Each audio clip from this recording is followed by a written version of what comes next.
Baik, Assalamualaikum warahmatullahi wabarakatuh. Kita melanjutkan pembahasan tentang mekanika fluida. Di video ini saya akan menjabarkan ya, mendiskusikan tentang pengukuran flow menggunakan hukum Bernoulli. Sebelum saya masuk ke pengukuran flow, saya akan mulai dari sini dulu ya. Misal saya punya studi kasus seperti ini. Sebuah pipa berbentuk seperti pada gambar. Jadi ada pipa yang bentuknya seperti ini ya. Tadinya luas penampangnya besar, kemudian di sini mengecil, kemudian dia membesar lagi setelah permukaan yang kecil ini.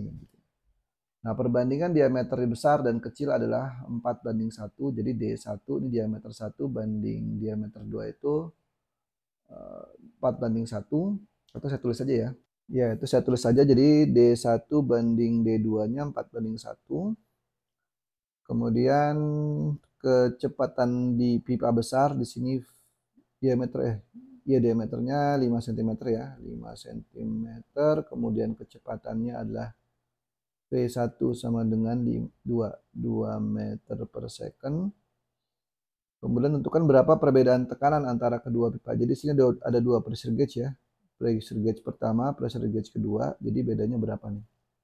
Inti pertanyaan seperti itu.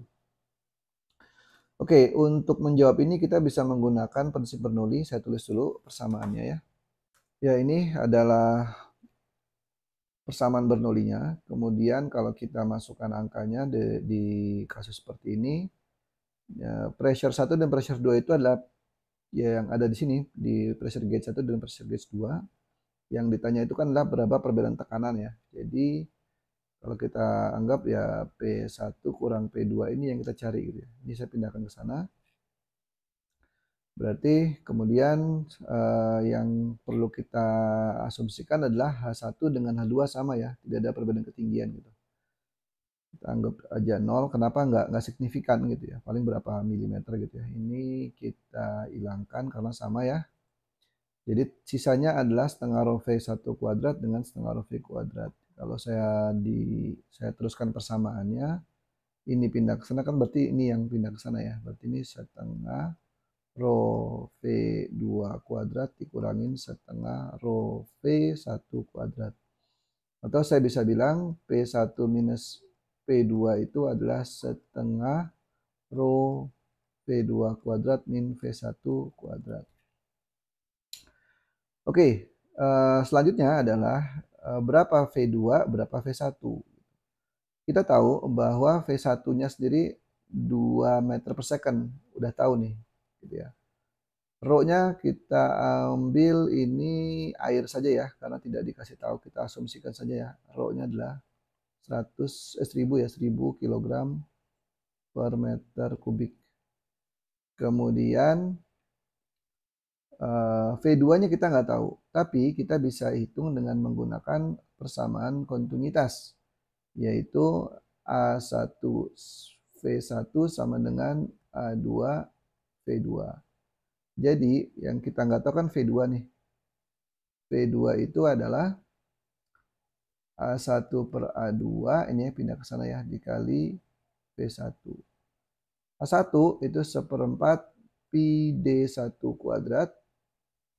A2 adalah seperempat pi D2 kuadrat dikali dengan V1. Oke, lanjut. Ini seperempat pi bisa kita coret. Jadi V2 itu adalah D1 per D2, ini kuadrat ya. Kuadrat dikali dengan V1. Atau D1 banding 2 adalah 4:1. Jadi 4 kuadrat per 1 kuadrat dikali V1. Atau 16 kali V1 atau 16 kali V1-nya adalah 2 meter per second. Maka didapat 32 meter per second. Nah, kita tinggal masukkan angka ini gitu. Dari sini kan, jadi P1 min P2 itu setengah kali 1000 dikali 32 kuadrat dikurangin 2 kuadrat. Didapatlah angkanya 510.000 ya, Pascal. Nah, ini perbedaannya atau delta P ya, saya bisa tulis ya delta P itu P1 min P2. Artinya apa? Ini kan positif ya. Berarti tekanan di sini lebih besar dibandingkan tekanan di sini.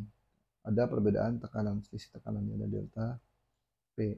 Dari sini kita bisa simpulkan bahwa dengan adanya perbedaan luas penampang ini, maka akan menyebabkan perbedaan tekanan di antara kedua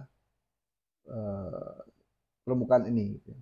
Artinya, kalau kita bisa mendeteksi dibalik nih, kalau misalnya kita bisa mendeteksi perbedaan tekanan ini, maka kita mungkin bisa menghitung atau memperkirakan berapa sih kecepatan atau flow yang mengalir di pipa ini.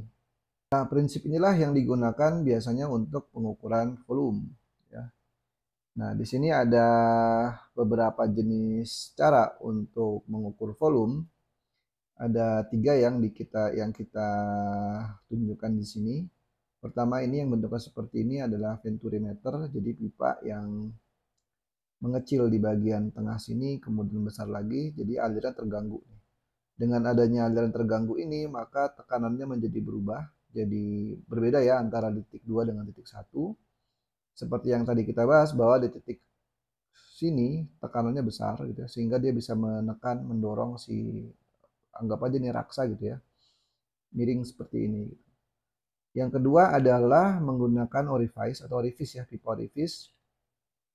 Jadi ini semacam cincin sebenarnya, karena ini 2 dimensi aja, jadi kita tidak bisa melihatnya. Jadi ini flow dihambat dengan permukaan seperti ini.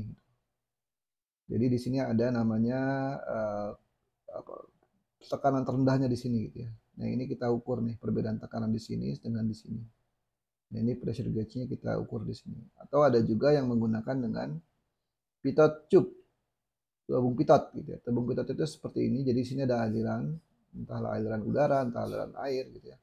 Kemudian ada tabung yang mengarah ke atas seperti ini. Kemudian nanti kalau ada aliran ke sini, maka dia akan mendorong si raksa ini. Nanti semakin cepat si aliran fluida di sini, maka semakin besar juga dorongan si tekanan ya ke dalam ke air raksa ini.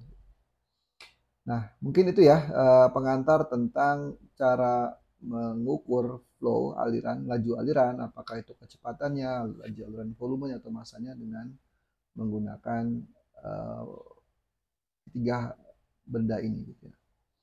Kita akan lanjutkan lagi dengan penurunan rumusnya seperti apa. Untuk pengantar pengukuran volume saya cukupkan di sini. Assalamualaikum warahmatullahi wabarakatuh.